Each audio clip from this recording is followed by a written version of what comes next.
Hi hello നമസ്കാരം. 90.8 radio media വില്ലേജിന്റെ എല്ലാ പ്രിയപ്പെട്ട ശ്രോതാക്കൾക്കും സിറ്റി ടോക്സിൽ ഡോക്ടേഴ്സ് കോർണറിലേക്ക് സ്വാഗതം. കൂടിയുള്ളത് ഞാൻ അൽഫോൺസ് ആണ്. അതെ, പ്രമേഹം എന്ന് പറയുന്ന ഒരു അവസ്ഥ ഇതൊരു ജീവിതശൈലി രോഗമാണോ എന്ന് ചോദിച്ചാൽ അല്ല. ഇത് പാരമ്പര്യമായിട്ട് നമുക്ക് ലഭിക്കാം. ഒപ്പം തന്നെ ഒരുപാട് പേരെ കഷ്ടത്തിലാക്കുന്ന ഒരവസ്ഥ കൂടിയാണ് പ്രമേഹം എന്ന് പറയുന്നത്. ഇന്ന് ലോകമെമ്പാടും വർദ്ധിച്ചു വരുന്ന ഒരു ആരോഗ്യ പ്രശ്നമായി മാറിയിരിക്കുകയാണ് പ്രമേഹം. എന്നാൽ പ്രമേഹം ശരീരത്തിലെ മറ്റ് അവയവങ്ങളെ പോലെ തന്നെ നമ്മുടെ കണ്ണുകളെയും ഗുരുതരമായിട്ട് ബാധിക്കുന്ന ഒരു കാര്യത്തെക്കുറിച്ച് അത് എത്രത്തോളം പ്രധാനപ്പെട്ടതാണ് എന്ന് പലരും തിരിച്ചറിയാറില്ല. കാഴ്ച നഷ്ടപ്പെടുന്നത് വരെ പലപ്പോഴും ലക്ഷണങ്ങൾ പ്രകടമാകാത്ത ഒരു അവസ്ഥയാണ് ഡയബറ്റിക് റെറ്റിനോപ്പതി. എന്താണ് ഈ ഒരു ഡയബറ്റിക് റെറ്റിനോപ്പതി? എന്തൊക്കെ കാര്യങ്ങളാണ് നമ്മൾ കൂടുതൽ ശ്രദ്ധിക്കേണ്ടതായിട്ടുള്ളത്? അപ്പോൾ ഈ ഒരു ടോപ്പിക്കാണ് നമ്മൾ ഇന്ന് എടുത്തിട്ടുള്ളത് ഡോക്ടേഴ്സ് കോർണറിൽ. അപ്പോൾ ഈ ഒരു വിഷയത്തെക്കുറിച്ച് ആധികാരികമായിട്ട് നമ്മളോട് സംസാരിക്കാൻ വേണ്ടി ഡോക്ടർ ഗായത്രിയാണ് ചേരുന്നത്. Consultant retina specialist doctor KM Cherian, institute of medical science, Chengannur. Hi doctor, നമസ്കാരം. നമസ്കാരം. അപ്പോൾ ഡോക്ടറെ, എന്താണ് ഈ ഒരു ഡയബറ്റിക് റെറ്റിനോപ്പതി എന്നുള്ളത്? അതായത് ഡയബറ്റിസ് കാരണം കണ്ണിന്റെ റെറ്റിന എന്ന് പറയുന്നത് നമ്മുടെ കാഴ്ച ഞരമ്പാണ് റെറ്റിന. അതിലെ ചെറിയ ബ്ലഡ് വെസൽസിന് കേടുപാട് സംഭവിക്കുമ്പോൾ ഉണ്ടാവുന്നതാണ് ഡയബറ്റിക് റെറ്റിനോപ്പതി. അതിന്റെ ഭാഗമായിട്ട് കണ്ണിൽ ബ്ലീഡിംഗ് ഉണ്ടാവുന്നു, അല്ലെങ്കിൽ കണ്ണിൽ നീർക്കെട്ടുണ്ടാവുന്നു. ഇതിനെ നമ്മൾ ഡയബറ്റിക് റെറ്റിനോപ്പതി എന്ന് പറയുന്നത്. ഡോക്ടറെ, ഈ ഡയബറ്റിക് ഉള്ള എല്ലാവർക്കും ഈ രോഗം ഡയബറ്റിക് റെറ്റിനോപ്പതി വരാനുള്ള സാധ്യതയുണ്ടോ? ഇല്ല, ഡയബറ്റിസ് ഉള്ള എല്ലാവർക്കും ഡയബറ്റിക് റെറ്റിനോപ്പതി വരാനുള്ള ചാൻസ് ഇല്ല. പക്ഷെ നമ്മൾ ചെയ്യേണ്ടതെന്ന് വെച്ചാൽ ടൈപ്പ് 1 ഡയബറ്റിസ്, രണ്ട് തരത്തിലുണ്ട് ഡയബറ്റിസ്. ടൈപ്പ് 1 ഉണ്ട്, ടൈപ്പ് 2 ഉണ്ട്. ഇപ്പോൾ ടൈപ്പ് 1 ഡയഗ്നോസ് ചെയ്ത് ഒരു 5 ഇയേഴ്സിൽ നമ്മൾ റെറ്റിന ചെക്കപ്പ് ചെയ്യണം. ടൈപ്പ് 2 ഡയഗ്നോസ് ചെയ്താൽ അപ്പം തന്നെ, അതായത് ഡയഗ്നോസ് ചെയ്യുന്ന സമയത്ത് തന്നെ നമ്മൾ ഒരു ഓഫ്താൽ ഇവാലുവേഷൻ എന്തായാലും എല്ലാവരും ചെയ്യണം.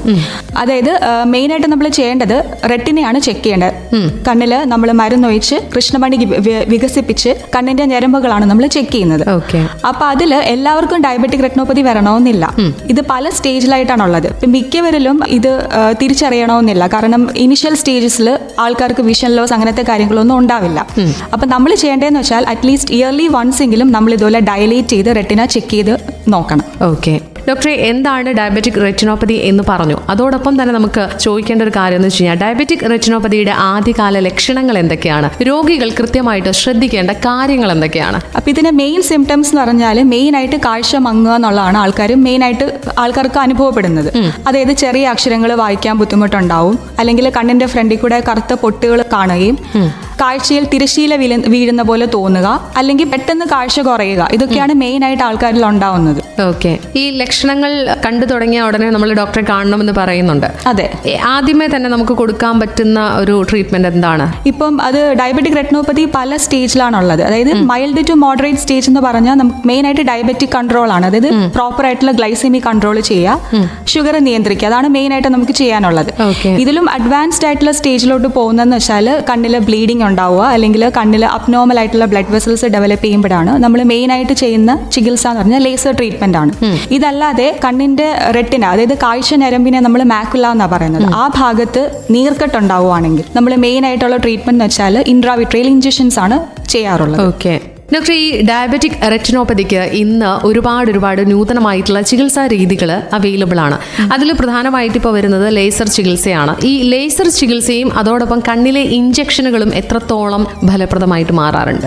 ഇത് എല്ലാവരും ചോദിക്കുന്ന ചോദ്യമാണ്. കാരണം ഇഞ്ചക്ഷൻ എടുത്താലോ അല്ലെങ്കിൽ ലേസർ ചെയ്താലോ നമുക്ക് കണ്ണിന്റെ കാഴ്ച പൂർണ്ണമായിട്ടും തിരിച്ചു കിട്ടുമോ എന്നുള്ളത് എല്ലാവരും ചോദിക്കുന്നതാണ്. പക്ഷേ ഇത് മെയിനായിട്ട് നമ്മൾ ലേസർ ട്രീറ്റ്മെന്റ് ചെയ്യുന്നത് നമുക്ക് കണ്ണിന്റെ പൂർണ്ണമായും കാഴ്ച തിരിച്ചു കിട്ടത്തില്ല ലേസർ ചികിത്സ ചെയ്തെന്ന് പറഞ്ഞാലും. പക്ഷേ റെറ്റിനയിൽ ബാധിച്ചേക്കുന്ന, അതായത് ഓൾറെഡി ഉണ്ടായേക്കുന്ന ഡാമേജ് കൂടുതലാവാതിരിക്കാൻ വേണ്ടി, ഭാവിയിൽ കൂടുതലായി കാഴ്ച നഷ്ടപ്പെടാതിരിക്കാൻ വേണ്ടിയാണ് നമ്മൾ മെയിനായിട്ട് ലേസർ ചികിത്സ ചെയ്യുന്നത്. അതായത് കണ്ണിന്റെ ഞരമ്പിൽ അബ്നോർമൽ ആയിട്ടുള്ള, അതായത് ഡയബറ്റിസ് മൂലം റെറ്റിനയിൽ ഓക്സിജൻ സപ്ലൈ കുറയുമ്പോൾ അബ്നോർമൽ ആയിട്ടുള്ള ബ്ലഡ് വെസൽസ് ഡെവലപ്പ് ചെയ്യുന്നു. ആ ബ്ലഡ് വെസൽസിന്റെ പ്രത്യേകത എന്ന് പറഞ്ഞാൽ അത് വളരെ ഫ്രജൈലാണ്, അതായത് പെട്ടെന്ന് അത് ബ്ലീഡ് ചെയ്യും. അപ്പൊ അത് തടയാൻ വേണ്ടിയാണ് നമ്മൾ മെയിനായിട്ട് ലേസർ ട്രീറ്റ്മെന്റ് ചെയ്യുന്നത്. ഇഞ്ചക്ഷൻസ് നമ്മൾ മെയിനായിട്ട് ചെയ്യുന്നത് ഞാൻ നേരത്തെ പറഞ്ഞ പോലെ കണ്ണിന്റെ കാഴ്ച ഞരമ്പ്, അതായത് മാക്കുലയിൽ നീർക്കെട്ട് വരുന്ന സമയത്താണ് നമ്മൾ ഇൻട്രാവിട്രിയൽ ഇഞ്ചക്ഷൻസ് കൊടുക്കുന്നത്. പക്ഷെ ഇത് രണ്ടും ചെയ്തെന്ന് പറഞ്ഞാലും ഓൾറെഡി ഞരമ്പിൽ ബാധിച്ചേക്കുന്ന ഡാമേജ് നമുക്ക് കംപ്ലീറ്റ്ലി മാറ്റാൻ കഴിയില്ല. അതായത് കാഴ്ച നമുക്ക് ഒരിക്കലും പഴയ പോലെ തിരിച്ചു കിട്ടത്തില്ല. പക്ഷേ ഫെർദർ ഡാമേജ് പ്രിവെന്റ് ചെയ്യാൻ വേണ്ടിയാണ് നമ്മൾ മെയിനായിട്ട് ലേസർ ചികിത്സ ചെയ്യുന്നത്. ഡോക്ടറെ, ഈ ഡയബറ്റിക് റെറ്റിനോപ്പതി എന്ന അവസ്ഥ വളരെ ഗുരുതരമായിട്ടുള്ള ഒരു സ്റ്റേജിലേക്ക് എത്തിക്കഴിഞ്ഞാൽ എന്തൊക്കെ സങ്കീർണതകളാണ് ഉണ്ടാകാനുള്ള ചാൻസ് ഉള്ളത്? Advanced stage of diabetic retinopathy എന്ന് പറയുമ്പോൾ മെയിനായിട്ട് റെറ്റിനയിലെ ഹെമറേജ് ഹെമറേജ് ആണ് ഉണ്ടാവുന്നത്. അതായത് വിക്ട്രിയസ് ഹെമറേജ് നമ്മൾ പറയും, അല്ലെങ്കിൽ ഞരമ്പ് പിരിഞ്ഞു പോകുന്ന അവസ്ഥ ഉണ്ടാവും, നമ്മൾ റെറ്റിനൽ ഡിറ്റാച്ച്മെന്റ് എന്ന് പറയും. ഈ ഒരു സ്റ്റേജിലോട്ടൊക്കെ വന്നാൽ നമുക്ക് സർജറി ആയിരിക്കും നമ്മൾ ലാസ്റ്റ് ഓപ്ഷൻ ആയിട്ട് ചെയ്യുന്നത്. സർജറിക്ക് എത്ര നാൾ വേണ്ടി വരും? നമ്മൾ പിന്നീടുള്ള ഒരു വിശ്രമം കാര്യങ്ങളൊക്കെ? ഞരമ്പ് പിരിഞ്ഞു പോകുന്ന അവസ്ഥ അല്ലെങ്കിൽ ബ്ലീഡിംഗ് ഉണ്ടായി കഴിഞ്ഞ് കഴിഞ്ഞാൽ നമ്മൾ എത്രയും പെട്ടെന്ന് സർജറി ചെയ്യുന്നതായിരിക്കും നല്ലത്. നമ്മൾ വിക്ട്രെക്ടമി എന്ന് പറയും. അത് ചെയ്തെന്ന് പറഞ്ഞാലും ഒരു പേഷ്യന്റ് കംപ്ലീറ്റ് ആയിട്ട് നമുക്ക് പെട്ടെന്ന് റിക്കവറി ഉണ്ടാവില്ല. അത് മിനിമം ഒരു 1.5-2 months എങ്കിലും എടുക്കും. ഒരു ചിലവരിൽ അത് 6 months വരെ എടുക്കും. പതുക്കെ പതുക്കെ റിക്കവറി ഉണ്ടാവുള്ളൂ.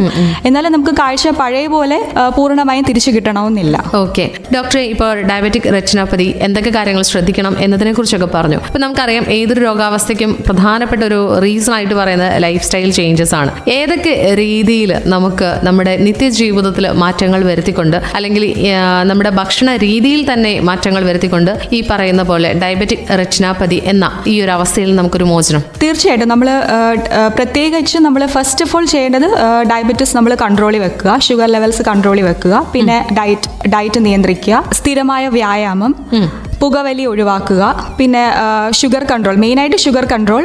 ഇതിലൂടെ നമുക്കൊരു പരിധി വരെ നമുക്ക് ഡയബറ്റിക് റെറ്റിനോപ്പതി പ്രിവെൻറ്റ് ചെയ്യാൻ സാധിക്കും. പക്ഷേ എന്നാലും മെയിനായിട്ട് നമ്മൾ ചെയ്യേണ്ടത് ഡയബറ്റിസ് ഡയഗ്നോസ് ചെയ്ത് കഴിയുമ്പോൾ തന്നെ നമ്മളൊരു ഒഫ്താൽ ചെക്കപ്പ് എന്തായാലും ചെയ്യുന്നതായിരിക്കും ഏറ്റവും നല്ലത്. ഓക്കെ ഡോക്ടർ, ഇപ്പോൾ നമ്മൾ ട്രീറ്റ്മെൻറ്റിൻ്റെ കാര്യം പറഞ്ഞു. ഇഞ്ചക്ഷൻ ഉണ്ട്, ലേസർ ട്രീറ്റ്മെൻറ്റ് ഉണ്ടെന്ന് പറഞ്ഞു. ഇപ്പം ലേസർ ട്രീറ്റ്മെൻ്റ് ഒക്കെ ചെയ്ത് കഴിഞ്ഞാൽ കൂടുതൽ മികവോടെ കാഴ്ച ലഭിക്കും എന്നുള്ളൊരു ധാരണ പലരിലും ഉണ്ട്. അപ്പം എങ്ങനെയാണ് ലേസർ ട്രീറ്റ്മെൻറ്റ് ചെയ്ത് കഴിഞ്ഞാൽ നമുക്ക് നല്ല രീതിയിലുള്ള കാഴ്ച ലഭിക്കുക? ശരിക്കും ലേസറിന്റെ പ്രധാന ഉദ്ദേശം എന്ന് പറഞ്ഞാൽ കാഴ്ച കൂട്ടുകയല്ല. ആക്ച്വലി അത് രോഗാവസ്ഥയെ കൂടുതൽ മോശമാക്കാതിരിക്കാൻ വേണ്ടിയാണ് നമ്മൾ ലേസർ ചികിത്സ ചെയ്യുന്നത്. അതായത് ഞാൻ പറഞ്ഞ പോലെ കണ്ണിന്റെ റെറ്റിനയിൽ ഡെവലപ്പ് ചെയ്യുന്ന അബ്നോർമൽ ബ്ലഡ് വെസൽസിന്റെ ഡെവലപ്മെന്റ് തടയാൻ വേണ്ടിയാണ് നമ്മൾ ലേസർ ചെയ്യുന്നത്. അതുമൂലം ഒരിക്കലും നമുക്ക് പെർമനന്റ്, അതായത് പഴയ രീതിയിൽ നമുക്ക് ഒരിക്കലും കാഴ്ച തിരിച്ചു കിട്ടത്തില്ല. പകരം ഫർദർ ഡാമേജ് പ്രിവെന്റ് ചെയ്യാൻ വേണ്ടിയാണ് നമ്മൾ ലേസർ ട്രീറ്റ്മെന്റ് മെയിൻ ആയിട്ട് ചെയ്യുന്നത്. ഓക്കെ, അതോടൊപ്പം തന്നെ ഈ പ്രമേഹത്തോടൊപ്പം ഉയർന്ന രക്തസമ്മർദ്ദം അല്ലെങ്കിൽ കൊളസ്ട്രോൾ ഒക്കെ ഉണ്ടെങ്കിൽ കണ്ണുകളെ അത് ബാധിക്കാറുണ്ടോ? അതും കണ്ണുകളെ ബാധിക്കാറുണ്ട്. മെയിൻ ആയിട്ട് ഇപ്പം ഹൈ ബ്ലഡ് പ്രഷർ, കൊളസ്ട്രോൾ, ഇതിന്റെ എല്ലാം, അതായത് ഡയബറ്റിക് കൺട്രോളിനോടൊപ്പം തന്നെ നമ്മൾ ഏറ്റവും പ്രധാനമായിട്ട് ശ്രദ്ധിക്കേണ്ടത് നമ്മൾ BP, പ്രഷർ കൺട്രോളും കൊളസ്ട്രോൾ കൺട്രോളും വളരെയധികം ചെയ്യണം. ഓക്കെ, അപ്പോൾ അവിടെ തന്നെ നമ്മുടെ ലൈഫ് സ്റ്റൈലിലുള്ള ഒരു ശ്രദ്ധ കൊടുക്കണം. അതെ അതെ അതെ. ഓക്കെ ഡോക്ടറെ, ഇപ്പം നമ്മൾ പല ആളുകളുടെയും കാര്യങ്ങൾ സംസാരിച്ചു. ഡയബറ്റിക് റെറ്റിനോപ്പതി ഉള്ള അവസ്ഥയിൽ നമ്മൾ എന്തൊക്കെ കാര്യങ്ങൾ ശ്രദ്ധിക്കണം എന്നതിനെ കുറിച്ചൊക്കെ പറയുമ്പോഴേ, ഈ ഗർഭിണികളായിട്ടുള്ള ആളുകൾ, പലപ്പോഴും ഗർഭാവസ്ഥയിൽ ഡയബറ്റിക് ആകുന്ന ആളുകളുണ്ട്. അപ്പം അത്തരത്തിലുള്ള ഗർഭിണികൾ ശ്രദ്ധിക്കേണ്ട കാര്യങ്ങൾ എന്തൊക്കെയാണ്? പ്രഗ്നന്റ് ആയിട്ടുള്ള ലേഡീസിൽ നമ്മൾ ഡയബറ്റിസ് കണ്ടുപിടിച്ച് കഴിഞ്ഞാൽ ആക്ച്വലി ഡയബറ്റിക് റെറ്റിനോപ്പതി വളരെ പെട്ടെന്നാണ് അവരിൽ പ്രോഗ്രസ് ചെയ്യാനുള്ള സാധ്യതയുള്ളത്. അപ്പം അതുകൊണ്ട് നമ്മൾ പ്രമേഹം ഉണ്ടെങ്കിൽ ഗർഭം ധരിക്കുന്നതിന് മുമ്പോ അല്ലെങ്കിൽ ആദ്യത്തെ ഒരു 3 monthsനുള്ളിലോ നമ്മൾ കണ്ണ് എന്തായാലും പരിശോധിക്കണം. കാരണം ഇത് പ്രോഗ്രസ് ചെയ്യാൻ വളരെ ചാൻസ് കൂടുതലായതുകൊണ്ട്. ഓക്കെ ഡോക്ടറെ, പ്രമേഹ രോഗികൾ വർഷത്തിൽ എത്ര തവണ നേത്ര പരിശോധന നടത്തണമെന്നാണ് നിർദ്ദേശിക്കപ്പെടുന്നത്? ഫസ്റ്റ് പ്രമേഹം കണ്ടുപിടിക്കുന്ന സമയത്ത് നമ്മളൊരു ഒഫ്താൽ ചെക്കപ്പ്, കംപ്ലീറ്റ് ഒഫ്താൽ ചെക്കപ്പ് ചെയ്യണം. അതിൽ ഏറ്റവും പ്രധാനമായിട്ട് ചെയ്യുന്നത് കണ്ണിലെ മരുന്നൊഴിച്ച് റെറ്റിന ചെക്ക് ചെയ്യണം. അതിനുശേഷം നമ്മൾ വർഷത്തിൽ ഒരിക്കലെങ്കിലും ഈ പറഞ്ഞ പോലെ റെറ്റിന ചെക്കപ്പ് എന്തായാലും ചെയ്യേണ്ടി വരും. ഓക്കെ ഡോക്ടറെ, ഈ ഡയബറ്റിക് റെറ്റിനോപ്പതിയുള്ള പല ആളുകളും പുകവലി, മദ്യപാനം ഒക്കെ അവരുടെ ജീവിതത്തിന്റെ ഭാഗമായിട്ട് ഉണ്ടാകാറുണ്ട്. ഇത് ശരിക്കും ഈ ഒരു ഡയബറ്റിക് റെറ്റിനോപ്പതി എന്ന അവസ്ഥയെ കൂടുതൽ വഷളാകാൻ ഇടയാക്കുമോ? അതെ, വഷളാകാൻ ഇടയാക്കും.